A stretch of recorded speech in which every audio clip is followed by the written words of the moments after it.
Arab Saudi dikenal dengan peraturan konservatifnya karena negara ini menerapkan aturan-aturan yang sangat ketat terkait dengan agama dan moral.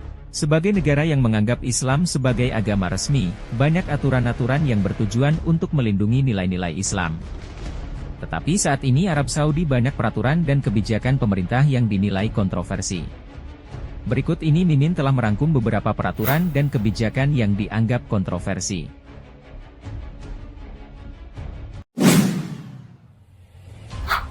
1. Memperbolehkan memakai bikini.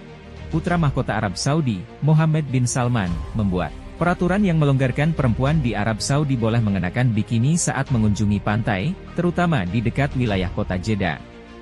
Perempuan dan laki-laki juga dapat menikmati deburan ombak bersama-sama, tanpa adanya pemisah. Bahkan bisa berdansa dengan pasangannya di atas pasir putih di tepi Laut Merah, diiringi dengan musik barat, dan dentuman musik dari pengeras suara.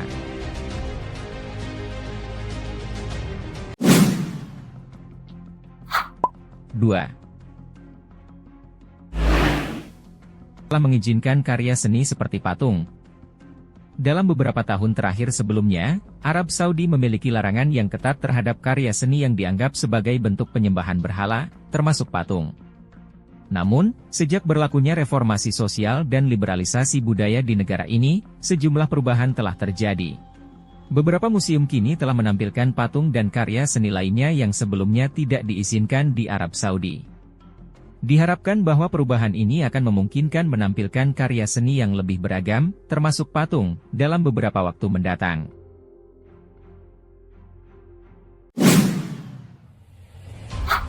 3. Melonggarkan peraturan terhadap kelompok LGBT.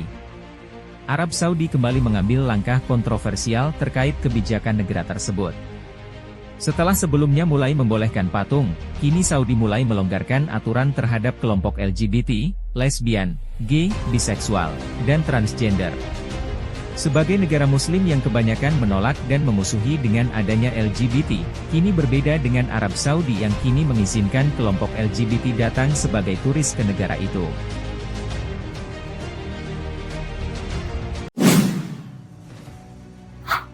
4.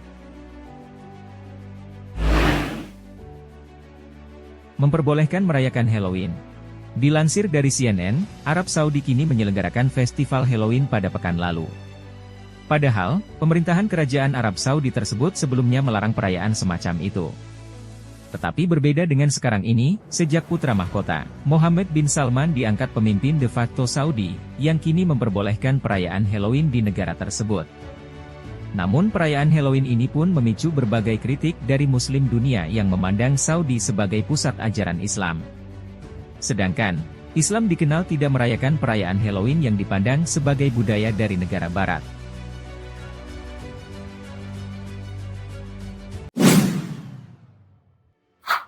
5. Memperbolehkan merayakan Hari Valentine. Setelah sebelumnya, memperbolehkan merayakan Halloween, memperbolehkan memakai bikini dan saat ini Arab Saudi memperbolehkan merayakan Hari Valentine atau Hari Kasih Sayang, setelah sebelumnya Arab Saudi dikenal cukup ketat menentang perayaan Hari Valentine di negara tersebut. Tetapi berbeda dengan yang sekarang, saat ini Arab Saudi memperbolehkan para warganya merayakan Hari Valentine atau Hari Kasih Sayang dengan bebas. Dan saat ini di toko-toko Arab Saudi, banyak yang menjual mawar merah dan memajang barang berwarna merah berbentuk hati menjelang pada 14 Februari.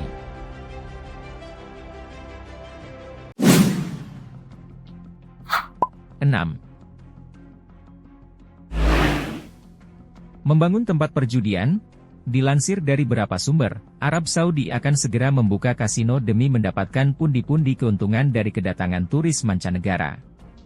Lokasi kasino tersebut telah disiapkan di Pulau Tiran dan Sanafir yang berada di sekitar Laut Merah. Pemerintah setempat saat ini sedang merancang undang-undang permainan untuk kasino. Kasino ini bakal jadi yang pertama di kawasan Teluk Arab. Arab Saudi bahkan dilaporkan membuka pintu untuk warga dan investor asal Israel. Itu tadi peraturan dan kebijakan yang dianggap kontroversi. Menurut Mimin, kebijakan tersebut Arab Saudi tidak ingin ketergantungan terhadap minyak buminya. Seperti yang kita ketahui, sumber pendapatan negara paling banyak dari sektor minyak bumi. Program yang dianggap kontroversi hanya untuk mengembangkan sektor-sektor non-minyak, seperti pariwisata, hiburan, energi terbarukan, dan teknologi. Tujuannya adalah menciptakan lapangan kerja baru, meningkatkan investasi asing, dan menggerakkan ekonomi negara.